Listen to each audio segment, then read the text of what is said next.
சொக்கனுக்கு பக்கத்திலே சோடி என்று வந்தவளே நூல் புடவையில் ஒளிஞ்சுக்கிட்டு நினைச்ச தாளம் போடணுமே.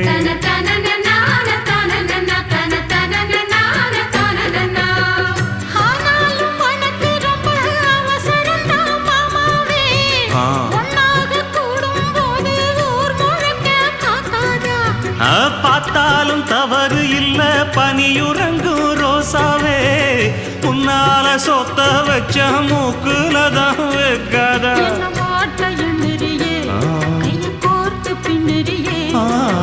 பாட்ட பாடி பல விதமா சேட்ட பண்ணுறியே.